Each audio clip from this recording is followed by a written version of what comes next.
قل هذه سبيلي أدعو إلى الله على بصيرة أنا ومن اتبعني وسبحان الله وما أنا من المشركين. بسم الله الرحمن الرحيم. السلام عليكم ورحمة الله وبركاته.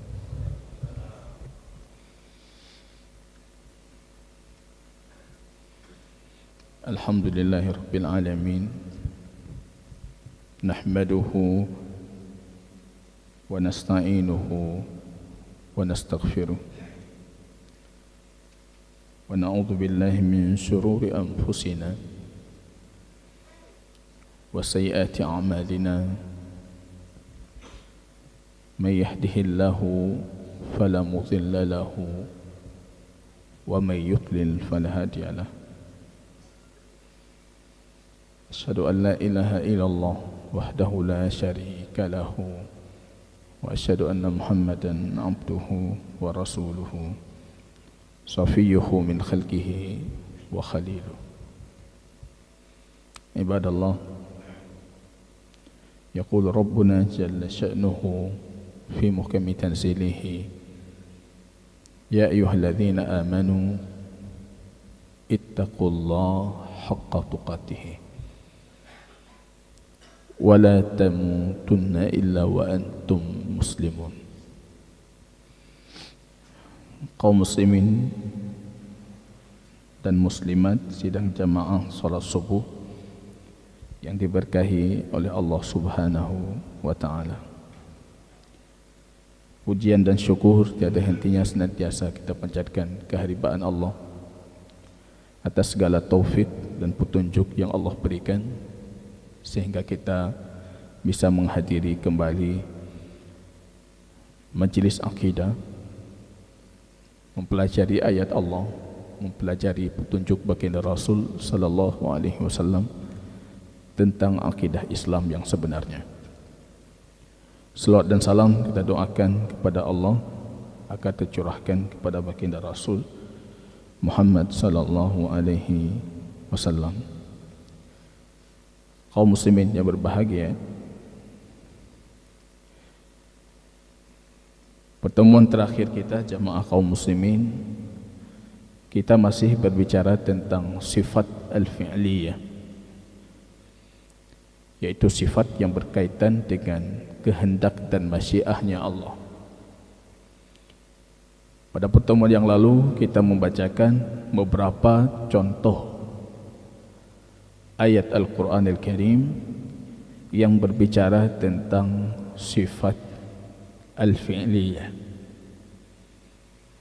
Salah satu di antaranya, dan itu yang paling besar dari yang lainnya, dan dimulai pengarang kitab kita dengan sifat tersebut, yaitu sifat al-istiwa.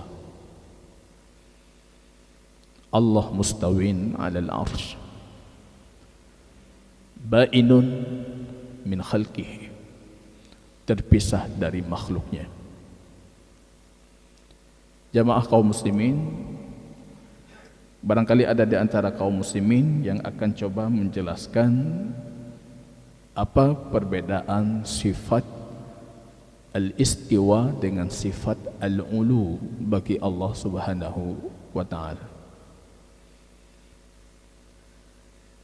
Ada dua perbedaan. Ya, kemarin sudah kita berulang kali itu.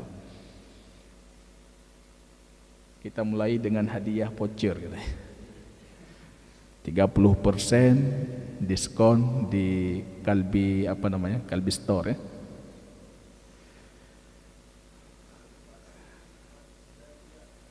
Ya, yang pertama al-ulu sifat dzatiyah.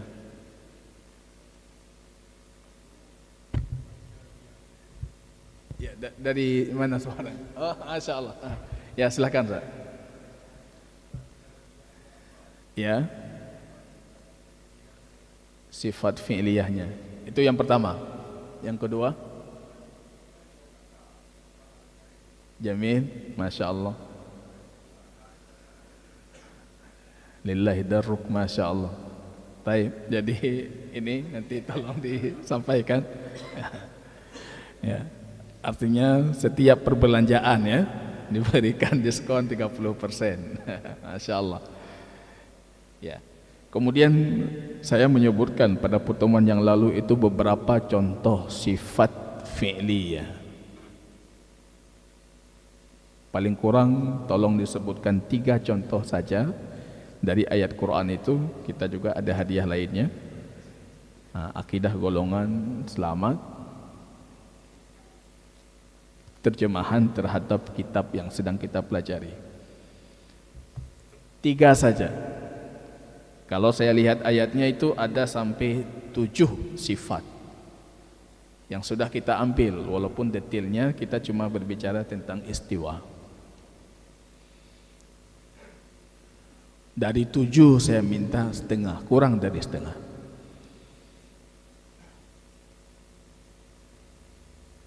Hanauru tabohna. Sifatnya saja. Sifatnya saja. Sifat apa saja yang kita bicarakan pada pertemuan yang lalu. Pertama, nuzul kita bicara pada pertemuan yang lalu. Hari ini mau kita bicarakan. Nah, berarti itu nebak.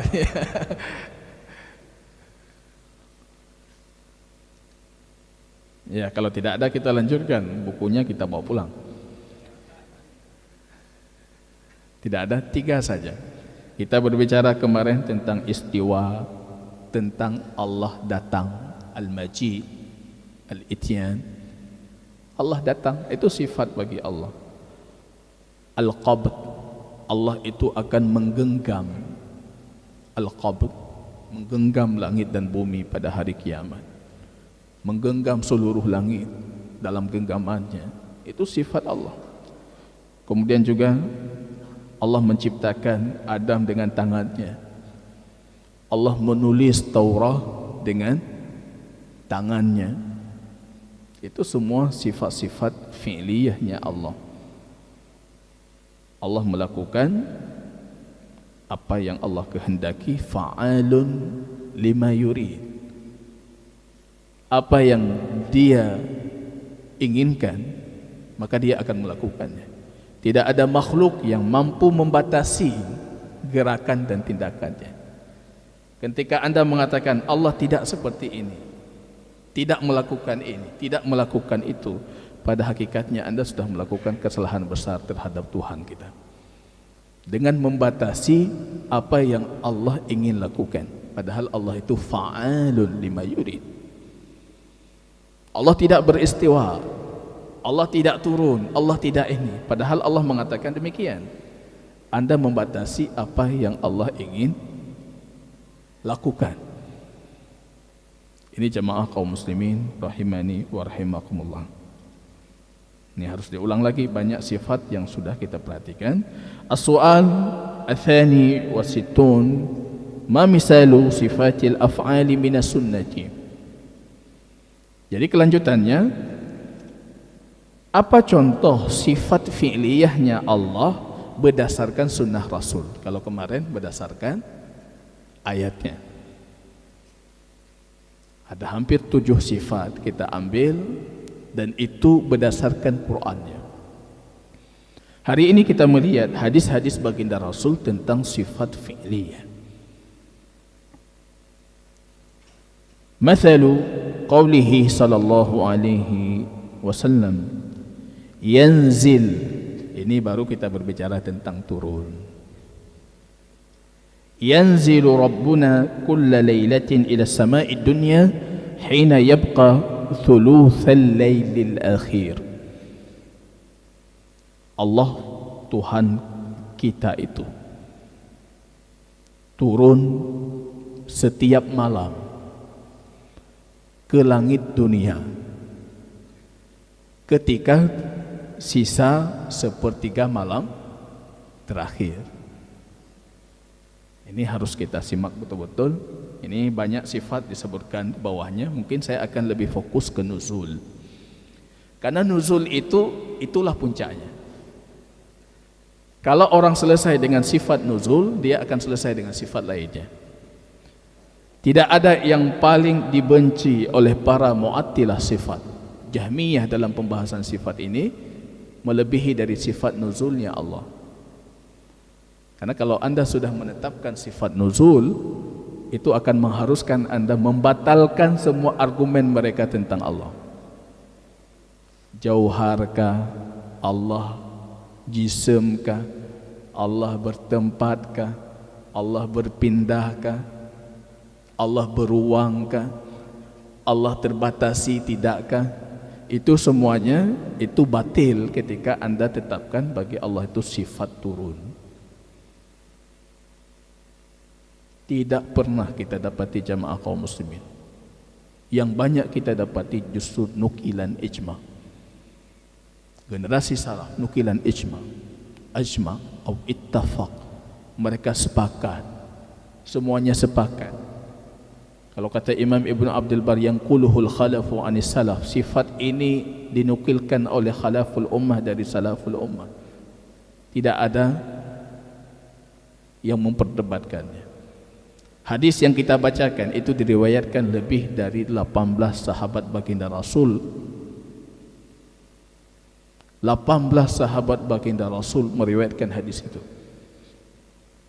Tidak ada penafian dari mereka, tidak ada yang pernah mempertanyakan 18 orang. Tidak ada yang mengatakan, ya Rasul kaifa yanzil, bagaimana turun itu? Kita mengimani turunnya, bagaimananya tidak pernah kita imani karena kita tidak pernah diberitahukan tentangnya. Yanzil, an-nuzul, ini motivasi besar jamaah kaum muslimin. Allah Tuhan kita itu turun di sepertiga malam terakhir. Kira-kira motivasi apa yang diinginkan oleh Rasul ketika Rasul mengatakan Allah turun sepertiga malam terakhir? Pupilnya Rasul itu.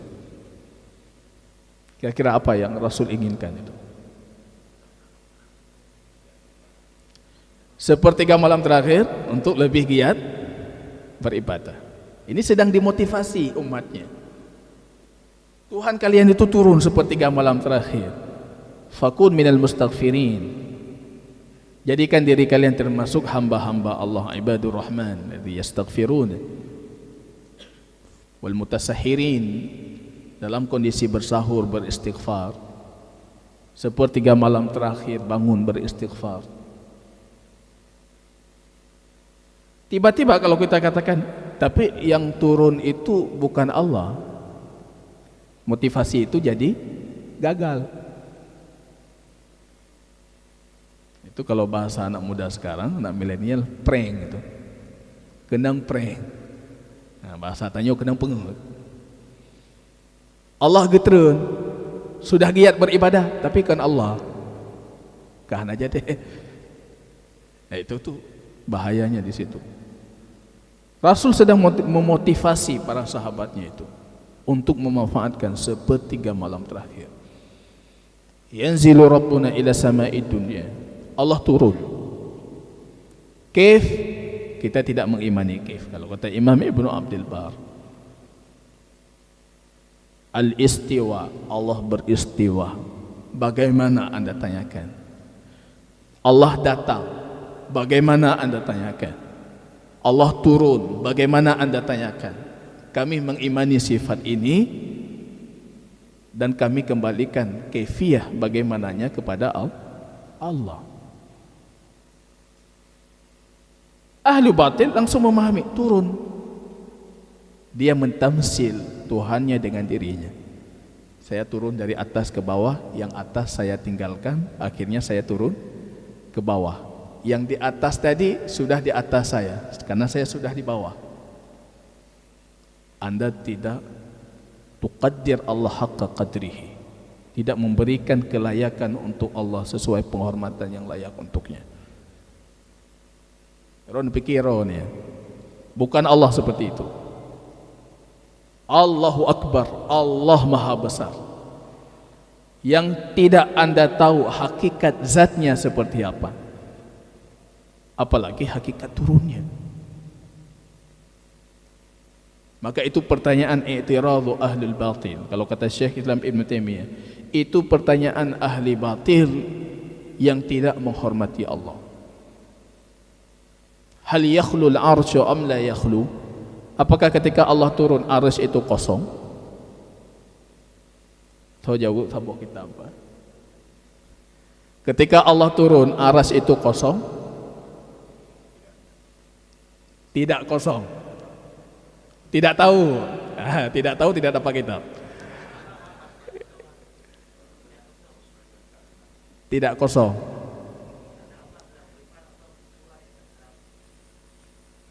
Istiwa itu sifat fi'liyah.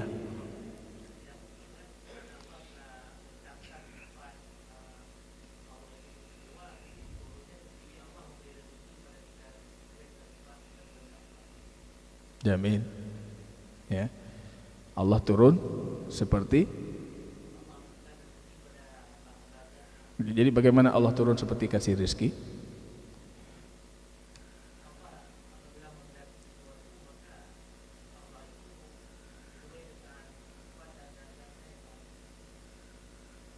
Ya, jadi saya luruskan yang dimaksud tadi, la yashghuluhu syanun an syan. Allah itu punya kaidah umum. Allah tidak disibukkan dengan sesuatu apapun.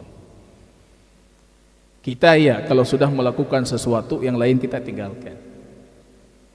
Tapi ketika tadi kita salat, Anda mengatakan alhamdulillahi rabbil alamin, saya mengatakan juga seperti itu. Apa kata Allah? Hamadani abdi. Coba lihat, hambaku itu sedang memujiku. Di waktu yang sama, semua kaum muslimin membaca tadi alhamdulillahi rabbil alamin. Di waktu yang sama juga Allah berfirman di sisi para malaikatnya yang mulia.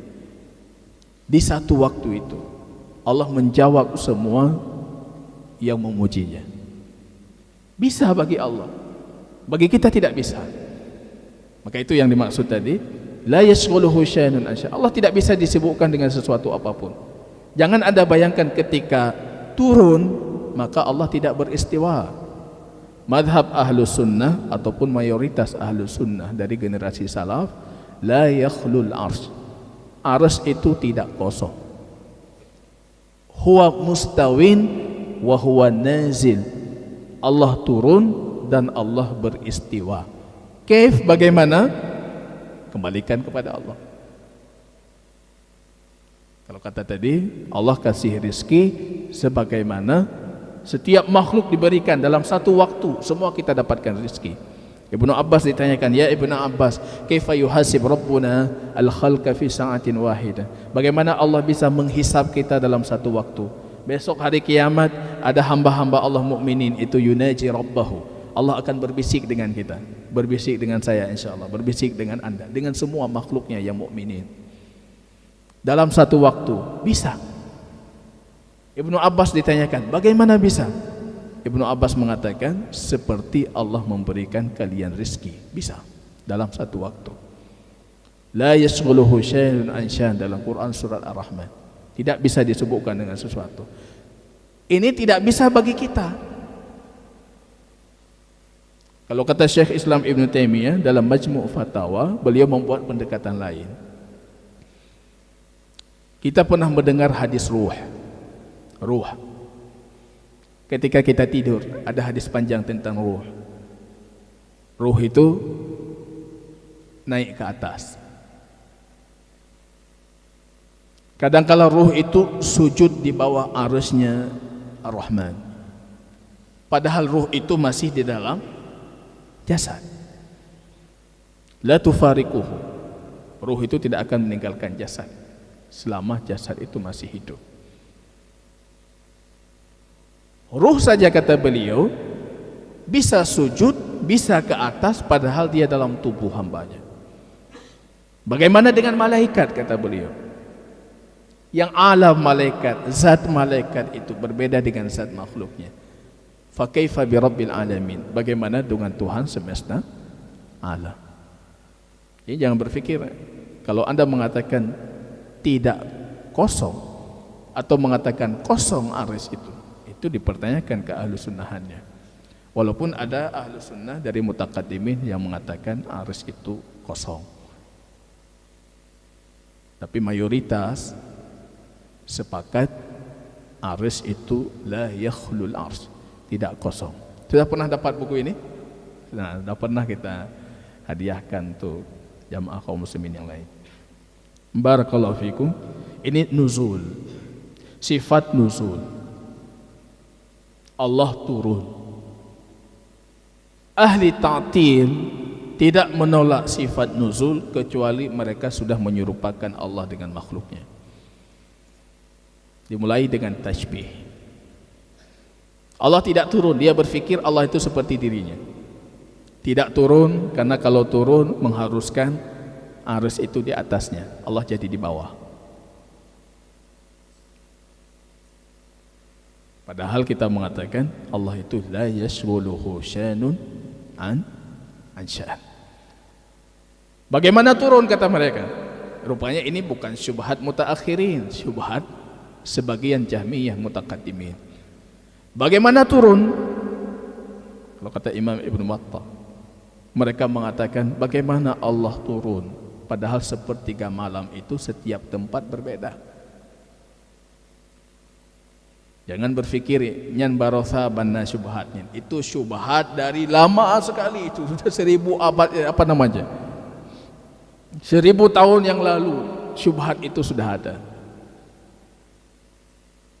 Cuma kalau kata Imam Ibnu Battah, para munajjimun, para ahli an-nujum itu mengatakan sepertiga malam terakhir berbeda-beda. Karena dulu orang tidak tahu sepertiga malam terakhir berbeda-beda.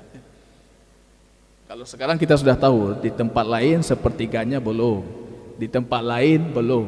Kalau kata Imam Ibnu Battah, itu pernyataannya orang munajjimun, para ahli nujum, yang mengatakan sepertiga malam terakhir tempat-tempat itu kan berbeda-beda. Jadi Allah dalam kondisi selalu turun. Ini kembali ketika kita menyamakan Allah seperti diri kita. Nyatanya lanjut turun di sini pajan tajak gede. Anda undang gubernur 2 undangan di tempat yang berbeda di satu waktu, gubernur akan memilih prioritas. Nyopu undangan bangai tajak gede hendak. Iya, memilih prioritas. Tapi itu tidak berlaku bagi Tuhan kita. Tidak berlaku bagi Allah.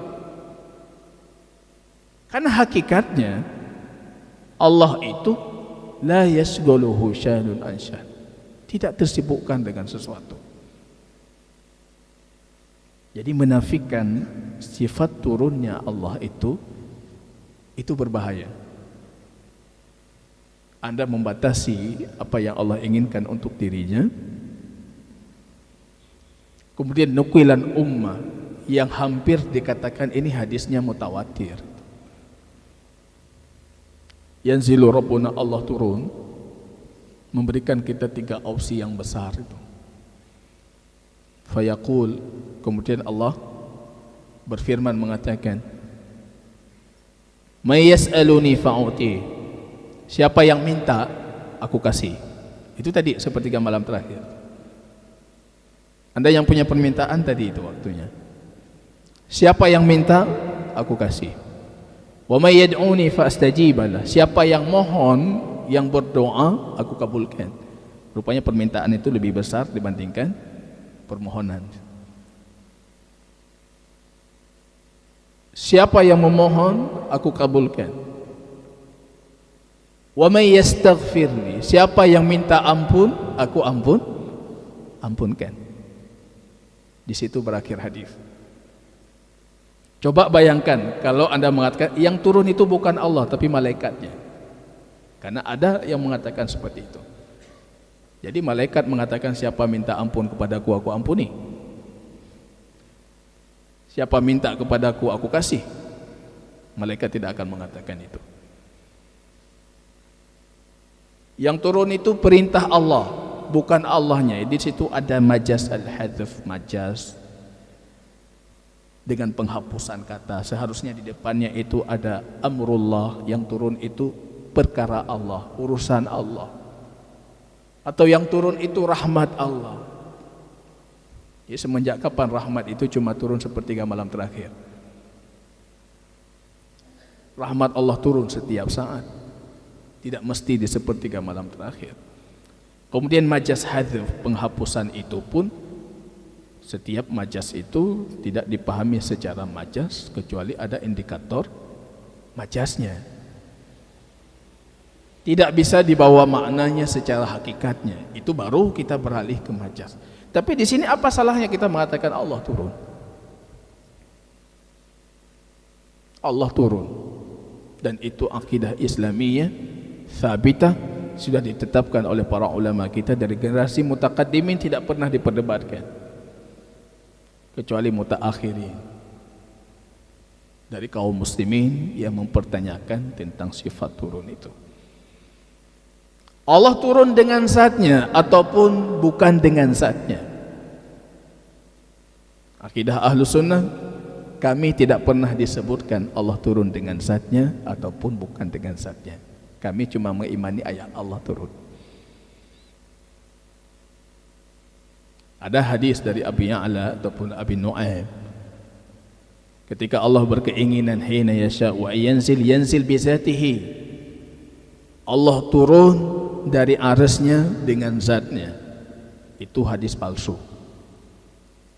Nyangkeun hadis palsu. Kata Imam Al-Baihaqi, itu palsunya sangat palsu itu. Kita bukan orang-orang yang mengambil dalil kalau itu menguatkan pendapat kita walaupun dalilnya lemah. Tanya akidah tanyukan lagi ya. Bagi orang selain kita dapat palsu seperti itunya itu lih. Bereh tak hadis. Tapi bagi kita tidak. Kita tetap akidah kita itu sumbernya wahyu yang sahih. Ketika ditanyakan turun dengan zatnya, kami tidak mengimani zatnya atau bukan dengan zatnya, kami mengimani Allah turun. Kalau Allah turun itu turun dengan gerakan, artinya ada gerakan. Kami tidak berbicara tentang gerakan. Kalau turun itu terjadinya perpindahan, kami tidak berbicara tentang perpindahan itu. Kami cuma mengimani turunnya. Tapi kalau ada yang mengatakan Allah turun artinya berpindah, ya tidak masalah. Ada juga ulama ahlu sunnah yang mengatakan seperti itu. Allah turun tanpa berpindah. Banyak juga ulama ahlu sunnah yang mengatakan seperti itu. Allah turun dengan gerakan. Ahlu sunnah banyak yang mengatakan seperti itu. Allah turun tanpa gerakan. Banyak ahlu sunnah mengatakan seperti itu. Tapi pendapat yang paling tepat, paling selamat, kata Imam Ibnul Qayyim, ketika anda mengatakan berhenti sesuai dengan apa Allah berhenti padanya. Tawakuf. Gerakan, pindahan yang merupakan konsekuensi dari turun, kita tidak mengatakan sebagai akidah yang kita tetapkan. Karena Allah tidak menetapkan untuk dirinya dan Rasul tidak menetapkan untuk Tuhannya. Selesai, selamat akidah ini, itu paling selamat. Paling ittiba terhadap hadis Rasul. Paling ittiba. Ya, kita tidak tahu seperti apa hakikatnya. Karena berbicara tentang gerakan, berbicara tentang pindahan, itu berbicara tentang hakikat kaifiyah. Hakikat kaifiyah kita kembalikan kepada Allah. Yang kita imani turunnya. Ini jamaah rahimani wa rahimakumullah. Allah turun, itu akidah kita. Wa qauluhu sallallahu alaihi wasallam fi hadis syafa'ah. Hadis syafa'atul uzma yang sering kita ulangi dan hadisnya panjang.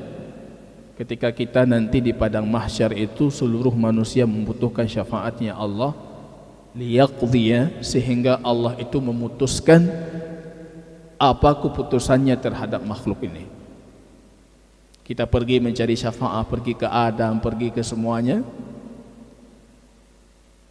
Dan akhirnya nanti Rabbuna Jalla wa'ala akan mendatangi manusia di padang mahsyar. Kemarin ketika berbicara tentang sifat fi'liyah dari Al-Quran, kita membacakan ayatnya. Jadi sifat datang itu sifat ditetapkan dengan Al-Quran, dan sekarang kita tetapkan dengan As-Sunnah. Fayatihimullahu fi suratihi allati ya'rifun, maka Allah setelah itu datang dalam bentuknya yang mereka mengenalinya. Di sini ada dua sifat. Yang pertama sifat bentuknya, yang kedua sifat datang. Karena kita pembahasan kita itu pembahasan sifat fi'liyah, kita berbicara tentang sifat datangnya. Maka setelah itu Tuhan kita Allah itu datang dalam bentuknya. Bentuknya siapa? Bentuknya Allah. Ketika Allah datang, semua makhluknya mengetahuinya.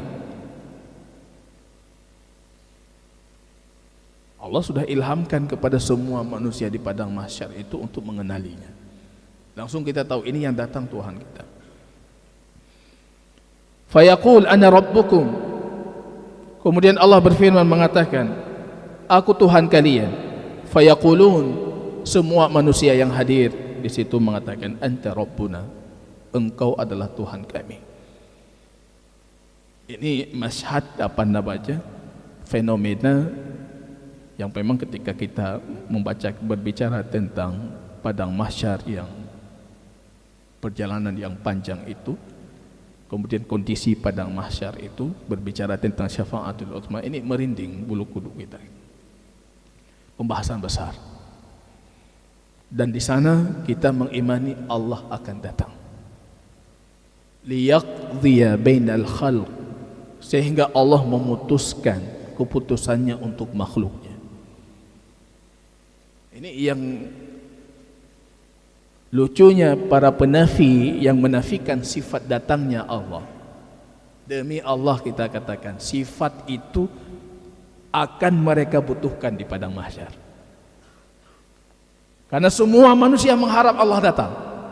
Walaupun hari ini mereka mengharap Allah itu tidak datang. Hari ini mereka mengatakan Allah tidak datang. Bukan Allah yang datang. Demi Allah, di padang mahsyar semua manusia akan membutuhkan sifat ini. Akan mengharap Allah itu datang. Dalam kondisi kita ada yang disebutkan dalam hadis yang sahih, ada yang keringatnya itu sudah menutupi mulutnya, ada keringatnya itu sudah sebatas kupingnya, ada di pangkal dadanya, ada di betisnya, dan berbagai macam kondisi kaum muslimin dan lainnya di padang mahsyar. Di saat itu demi Allah semua makhluknya itu membutuhkan kedatangan Tuhan, meminta Allah supaya datang. Jadi kita menafikan di sini saja yang menafikan. Hanatru Allah tidak datang. Karena kalau datang nanti Allah berpindah. Kalau berpindah nanti Allah bergerakan. Artinya Allah seperti ini, seperti itu. Konsekuensi yang sebenarnya tidak dibutuhkan untuk Allah. Kalau Anda meyakini laisa kamitslihi syai'un, Allah itu berbeda dengan makhluknya. Allah datang, itu akidah kita. Datang mengharuskan berpindah, datang mengharuskan gerakan, itu semuanya kita tidak tetapkan karena Allah tidak menetapkan untuk dirinya dan Rasulnya juga tidak menetapkan untuk Tuhannya. Sifat maji, sifat ityan, Allah akan datang. Kita imani itu. Wa na'ni, kata beliau, wa na'ni bisifatil fi'il huna al-ityan la asurah fafham. Yang harus Anda pahami ketika kita berbicara hadis ini, kita berbicara tentang sifat datang tapi bukan berbicara tentang sifat bentuk. Karena bentuk itu sifat, bukan sifat fi'li.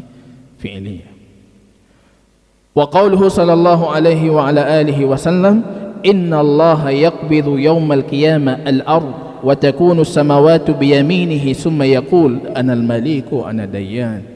Allah besok di hari kiamat itu akan menggenggam, ini sifat apa? Al-qabd, menggenggam bumi, wa takunu as-samawati biyaminihi, menggenggam bumi dan langit-langit itu di kanannya. Ini ada penetapan sifat tangan, sifat menggenggam. Kalau tangan itu sifat dzatiyah, Dan di sini sifat menggenggam sifat fi'liyah. Thumma yaqul, kemudian Allah mengatakan anal malik wa anad dayyan, akulah raja. Maliki yaumiddin yang kita bacakan tadi itu. Raja di hari pembalasan. Anad dayyan, aina mulukul ard? Di mana raja-raja bumi? Allah menantang.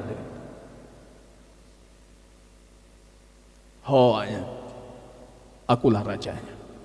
Itu maliki yaumiddin. Al-hadis, ini ada sifat menggenggam. Kemarin kita tetapkan dengan ayat Al-Quran, sekarang kita tetapkan dengan hadis. Al-hadis, wa qauluhu sallallahu alaihi wasallam, lama khalaqallahu al-khalq kataba biyadihi ala nafsihi inna rahmati taghlibu ghadabi. Ketika Allah menciptakan makhluknya, Allah menulis dengan tangannya untuk dirinya, artinya menetapkan dengan tulisan dengan tangannya untuk dirinya, inna rahmati taghlibu ghadabi. Kalau dalam hadis yang lain itu tertulis di bawah arsy-Nya Allah, rahmatku itu selalu di depan kemarahanku. Rahmatku mengalahkan kemarahanku. Itu termaktub di bawah arsy-Nya Allah. Rahmat Allah selalu di depan. Maka tadi ketika kita membaca Al-Fatihah pun kita mulai dengan Ar-Rahmanir Rahim. Baru Maliki Yaumiddin. Allah Maha Pengasih, Allah Maha Penyayang. Baru Allah Penguasa. Para ulama mengatakan Ar-Raja, supaya harapan itu lebih besar munculnya dibandingkan Al-Khawf, ketakutan. Rahmat Allah selalu di depan. Kita para da'i saja yang menjadikan kemurkaan Allah di depan rahmat. Nyanbur kita nyawa. Yang asal neraka, yang hanajilah, yang mandu, hanajilah mandu. Akhirnya yang terjadi apa? Kemurkaan Allah di depan. Pintu surga itu lebih banyak dari pintu neraka. Derajat surga itu lebih banyak daripada derajat neraka. Semuanya itu konsekuensi atas ketetapan Allah, rahmat Allah itu di depan kemurkaannya. Di sini ada sifat fi'liyah, yaitu Allah yaktub, menulis. Dalam hadis yang sahih, wa yaktubut Tauratu biyadihi. Wa fi hadis ihtijadi Adam wa Musa. Dan pengarang kitab kita mengatakan, dan anda tentu tahu hadis perdebatan antara Adam dengan Musa alaihi salam. Adam berjumpa dengan Musa. Itu apa yang berjumpa? Hadis ini sahih. Akhrajahul Bukhari wa Muslim, muttafaqun alaih. Jangan dipertanyakan lagi pajan merompak. Seorang bapak dengan keturunan sekian itu kapan jumpanya itu? Pernah ditanyakan itu di depan Harun Ar-Rasyid, pamannya yang bertanya. Harun Ar-Rasyid memerintahkan untuk dipenggal kepalanya. Kau dah ku dia. Muallimnya, qadhinya Harun Ar-Rasyid membacakan hadis ini. Adam berjumpa dengan Musa. Itu pamannya langsung berdiri. Kapan jumpa? Antum dah dengar Adam berjumpa dengan Musa. Kapan jumpa? Harun Ar-Rasyid berdiri marah, menghunuskan pedangnya, potong kepala pamanku. Hadis Rasul tidak ditanyakan seperti itu. Kita ini belum tahu hakikatnya, apa yang berjumpa itu, ruhnya, atau apanya yang berjumpa. Yang pasti baginda Rasul mengatakan Adam, Musa berjumpa dengan bapaknya Adam. Dalam perjumpaan itu Musa alaihi salam mengatakan kepada Adam, anta abuna, kamu itu bapak kami. Allah ciptakanmu dengan tangannya. Hebat sekali, istimewa sekali. Tapi anda itu akhrajatka khati'atuka minal jannah. Tapi kesalahanmu itu yang menjadikan kami keluar dari surga. Nah, sebatar anak katanya. Musa, kamu itu bapak kami. Allah muliakan kamu, menciptakanmu dengan tangannya. Ini Adam menetapkan itu. Tapi gara-gara kamu, kami tidak di surga. Nyaka nak pajuh bawahnya, kamu matang lan surga. Anak hek lagi.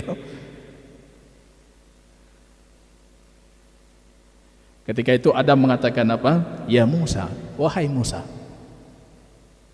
seharusnya kamu cukup ilmu tentang itu. Istafaqallah bikalamihi, kamu itu hamba yang Allah khususkan berbicara langsung dengannya. Kalau para nabi lain itu tidak mendengar secara langsung kalam Allah, Anda mendengar secara langsung kalimullah. Wa khattalaka Taurah, Allah menulis Taurat untukmu. Kalau nabi lain itu firman, mereka nulis sendiri. Kalau kamu, Allah tulis. Maksudnya apa? Seharusnya kisahku itu Anda tahu dari Tuhanmu. Seharusnya kisahku itu Anda baca dalam Taurahmu. Itu sudah Allah tetapkan dalam hadis 40 tahun sebelum aku diciptakan. Dalam riwayah yang lain 50.000 tahun sebelum langit dan bumi diciptakan. Apa komentar baginda Rasul? Fahajja Adamu Musa. Rasul mengatakan Adam mengalahkan Musa. Kenapa mengalahkan? Karena Adam Musa alaihi salam di sini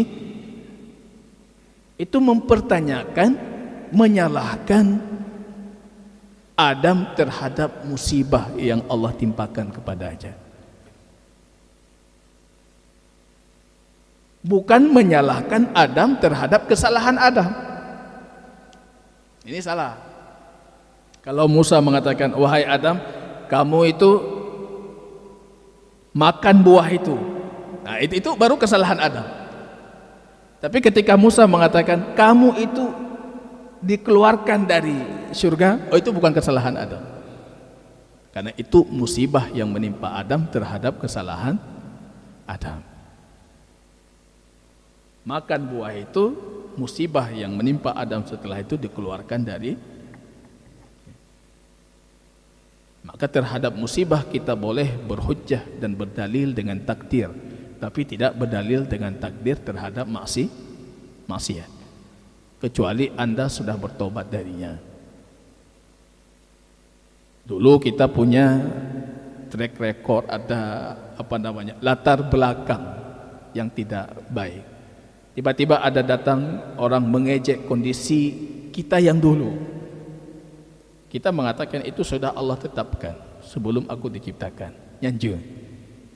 Jangan sedang maksiat, ada orang mempertanyakan kenapa Anda melakukan ini? Ini sudah Allah tetapkan. Ya, nyanjur. Itu hujahnya iblis, itu hujahnya musyrikin besok di hari kiamat, berdalil dengan takdir untuk melegalkan maksiat. Mukminin tidak seperti itu. Kecuali Anda sudah bertaubat, itu sudah Allah tetapkan. Ronawai pencuri, betul, yang kali ketulih oleh Allah 50.000 tahun sebelum langit dan bumi diciptakan. Itu boleh. Tapi kita tidak berdalil dengan takdir untuk maksiat. Boleh berdalil dengan takdir untuk musibah.